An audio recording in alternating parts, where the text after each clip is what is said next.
Si Attorney Rico Domingo, ang past president ng Philippine Bar Association at lead convener ng Movement Against Disinformation. Ang paksa ang inihanda natin para kay sige. Attorney Domingo, patukol pa rin dun sa mga nabitin natin ng mga usapin sa impeachment, mga katanungan about stipulation o yung pagmamarka ng mga ebidensya. Ayan. At ilang mga mahalagang tinatakbo ho ng naturang paglilitis. Ako siguro baka pwedeng ihabol ko kay Attorney Domingo Go mamaya ahead. kung may Ito oras na. pa, Oh. ay itong pagbabago ng pahayag nung sinasabing mga dating bodyguard ni Bodyguards. Zaldico.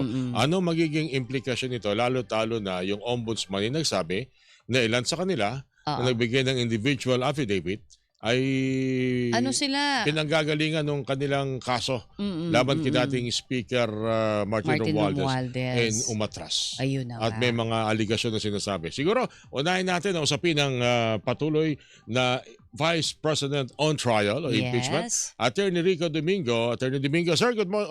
Kumusta ho kayo? Magandang umaga. Connie Good and Orly po ito. morning, sir. Magandang umaga sa inyong dalawa, Connie and Orly. Salamat mo rin sa inyong Magandang umaga rin sa lahat. No? sa pagkakaloob ng inyong pagkakataon. Iniwan ho kasi yung nung nakarang Miyerkules, yung impeachment, doon sa parang pagtatalo tungkol sa mga ano yan? Subpoena ducis tecum. Ayan. O yung mga dokumento Yes. na kinakailangan tanggapin ng prosecution at ng depensa para maging subject ng cross-examination, direct examination ng paglilitis ng impeachment court. Gaano kahalaga na ito'y dapat kilalanin pareho?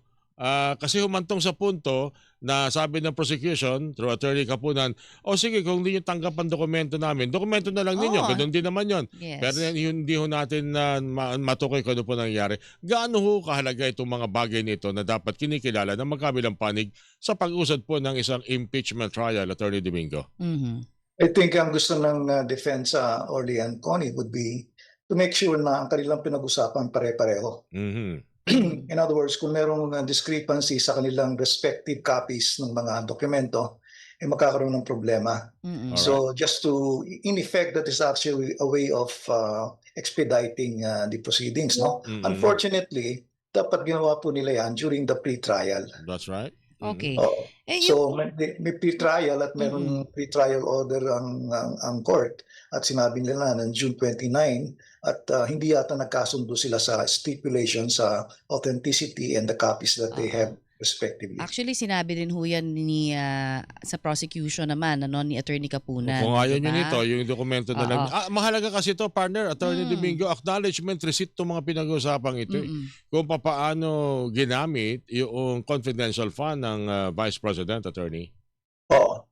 Importante yan na kaanib dyan, kasama dyan sa acknowledgement receipts, dapat meron din yang mga supporting documents in support of the request for confidential and intelligence funds. Kaya tinitingnan yan, tinutuhog siguro yan yung prosecution as well as the defense na meron bang mga kasamang mga dokumento, yung acknowledgement receipts. Kasi hindi alone, those acknowledgement receipts would not mean anything actually. Because pag wala silang supporting documents, na pinagbigyan daw nila informers and everything, parang mahina ang evidentiary and probative value ng mga dokumento yan.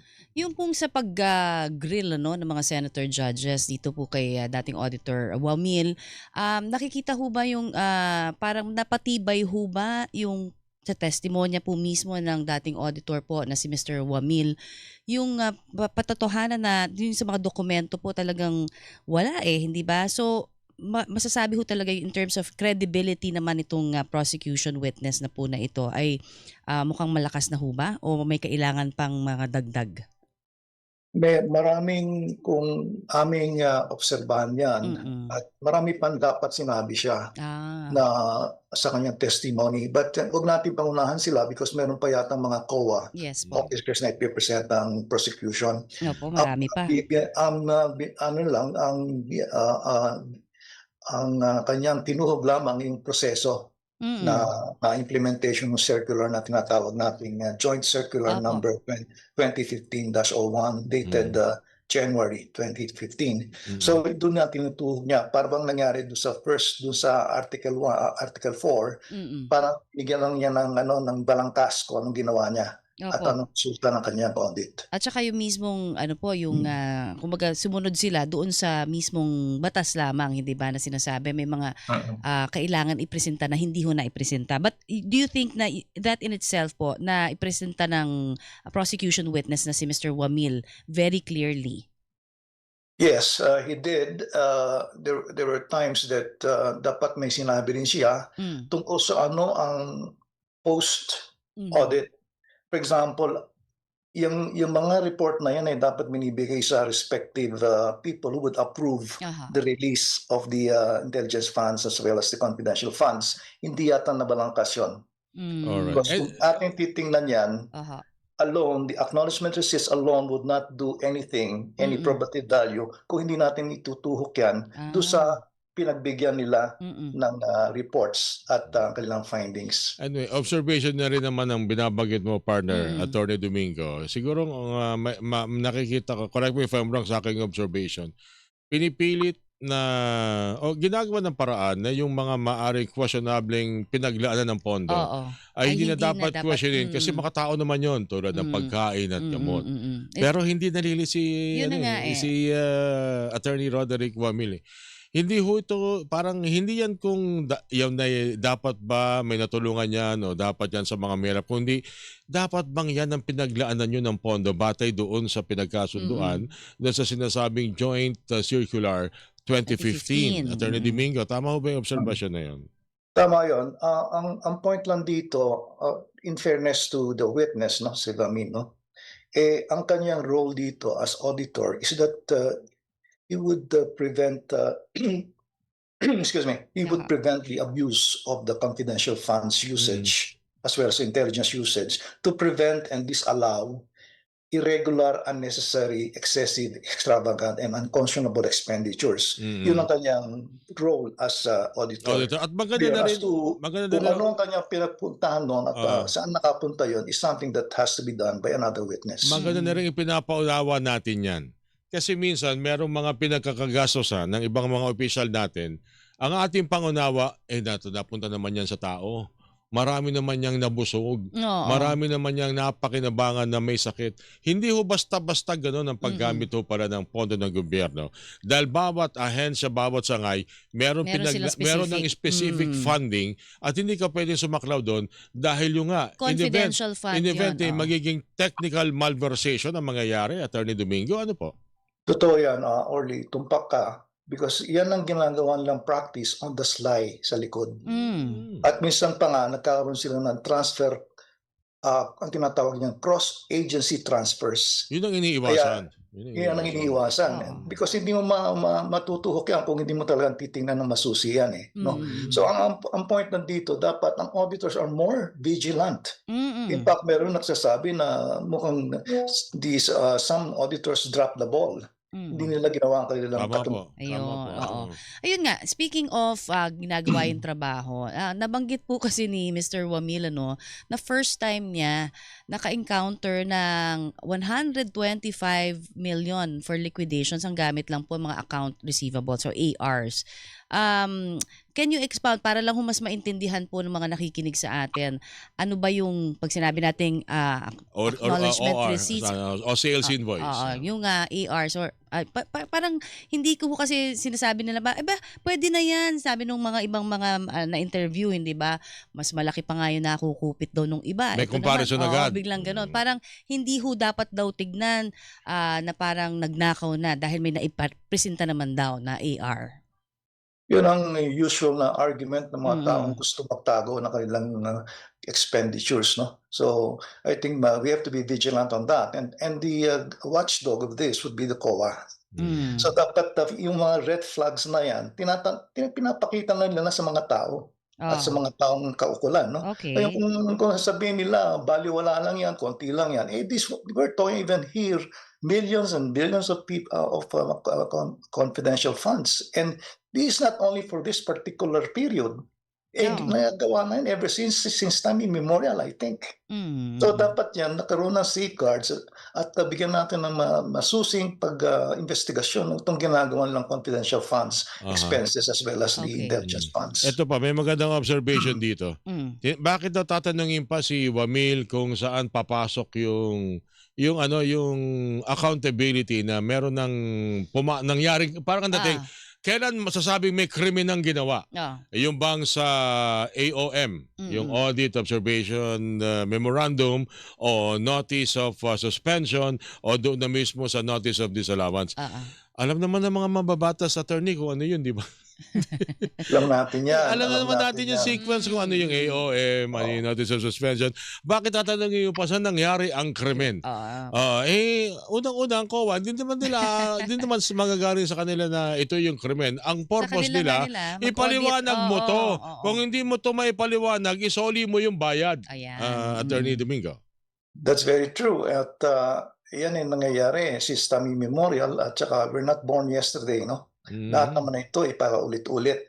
Kaya ang nakikita natin dito medyo very lax ang panunuri ng mga confidential fund expenses as well as intelligence funds, no. And particularly dapat nito the buck stops where you tell me where the buck starts. Yung pinagbibigyan ng report ng At saka confidential pumirma, funds. yung pumipirma. Sino siya? Pumirma. That's the first step. Kanino binibigay yan? Nakalagay dito sa ating joint circular neto, bibigay yan sa Office of the President in respect of the intelligence funds, in respect of the confidential funds expenses, binibigay ang report sa Presidente, Vice President, Senate President, as well as Speaker. So yan, nasa kanila ngayon yan. Ngayon, kung nakikita natin, nahabol natin yung wala yata sa PSO, yung mga pangalan ng Mary Piatos and everything, nandun yan sa Presidente. So kunin mo lang yung report, nandun na lahat at bubuksan mo yon, may sealed envelopes pa nga. Kung confidential po yon at intelligence funds, meron po yung sealed envelopes. Nang may totoong Pwedeng pangalan. buksan yun. Kung talagang kay Mary Piatos nga po yon o yung iba pang mga aliases na yon. So we're not left without any remedies dito. Meron tayong remedyo. Sinasabi ng isang senator, baguhin daw natin itong joint circular.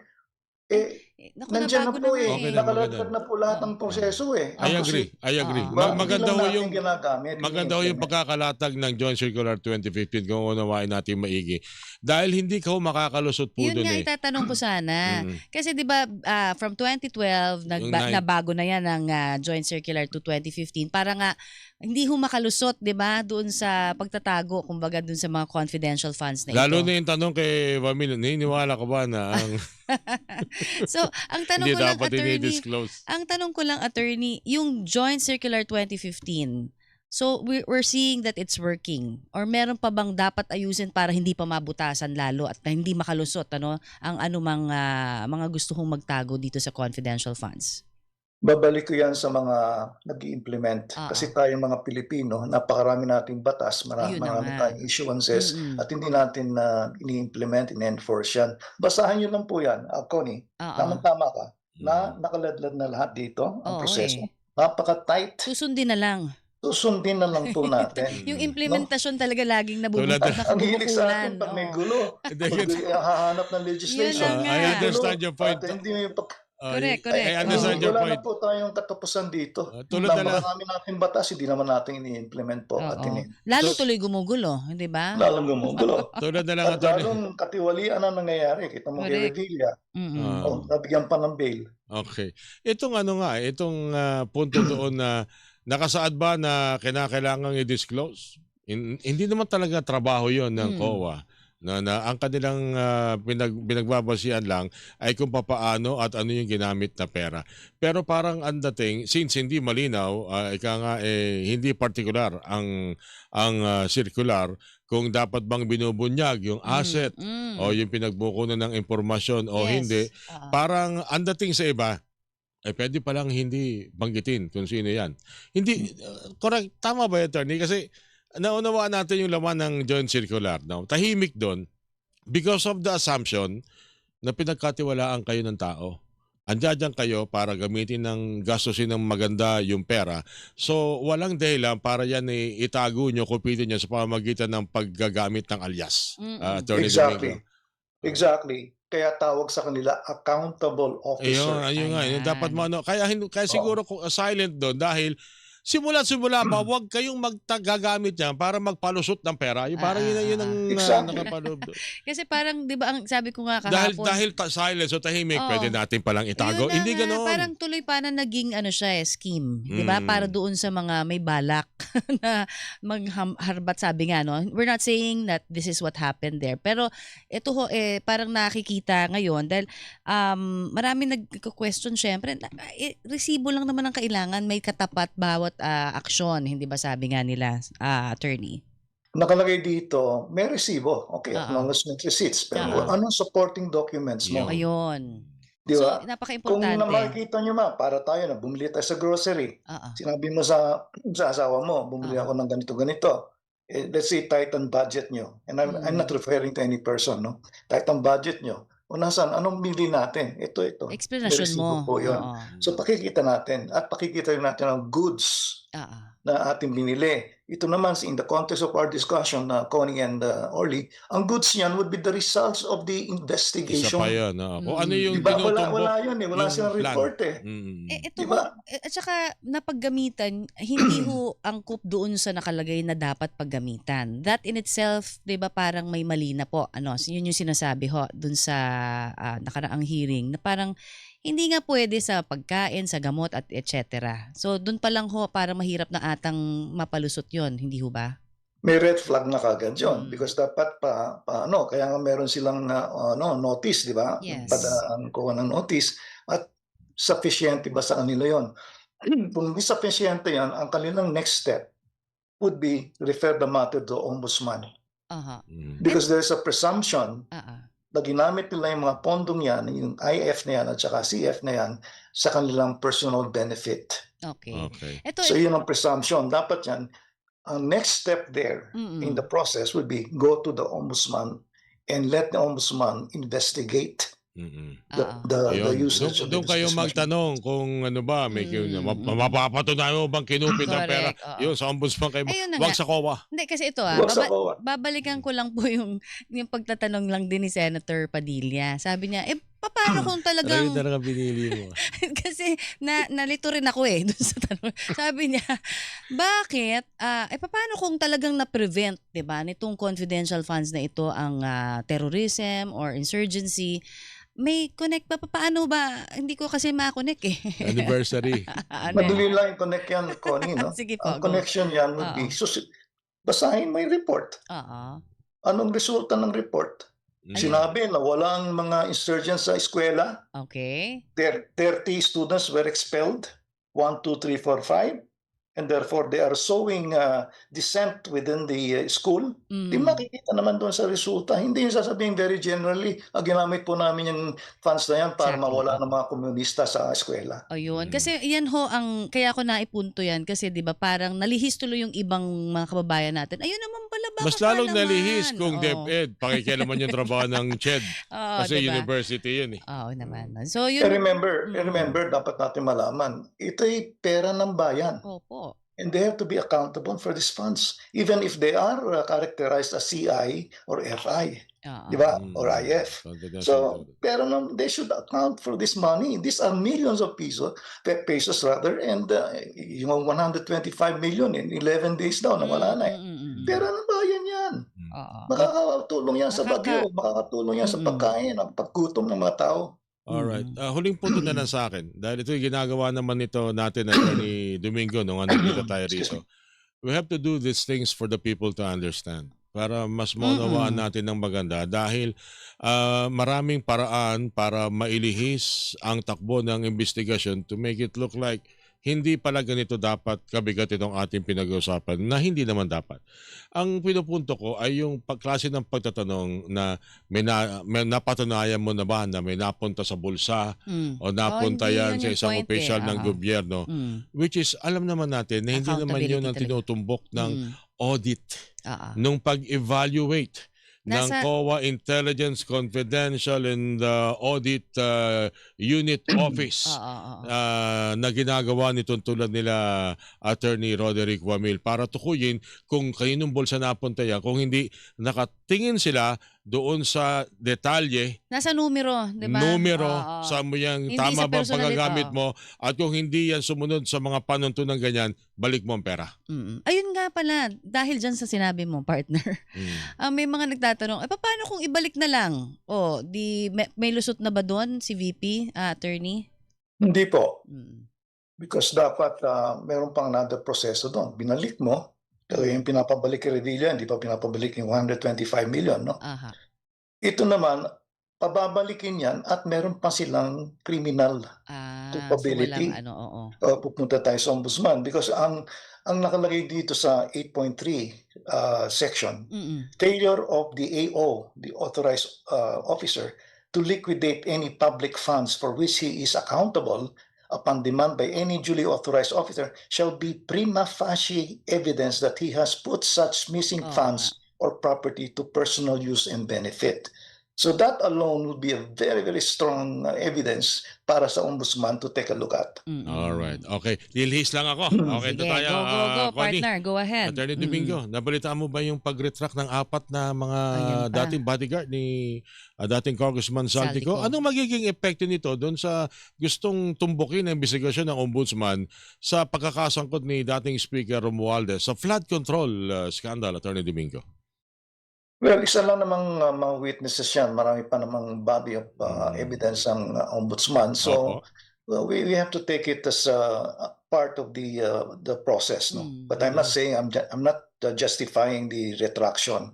So marami pa namang bagay-bagay na pwedeng gamitin ng ombudsman para i-pursue ang cases against the subject. Pero yung So hindi kasama naman mawawala ng bisa yung ginagawa ng ombudsman. Pero kasama sa retraction na yon, yung pahiwatig na parang Credible. sinama sila sa isang parang paraan Oo. o parang proyekto para makapang-extort. Well, kasama yan sa bigger picture no. Parang pinapakita nila they're part of part of the small the bigger picture. Ang bigger picture nga yung tinutuhok yung mga officials na nasa taas, I think. So it's actually a threat or a very subtle threat na sige, sasama nyo kami, ituturo namin ang tunay na principles dito. So kasama yan sa game nila. So dapat nito we'll need to be very, very vigilant in finding out exactly what's the truth, no? And alam naman natin na talagang mayroong culpability si Saldico. Tingnan natin ang mga other pieces of evidence that can link him.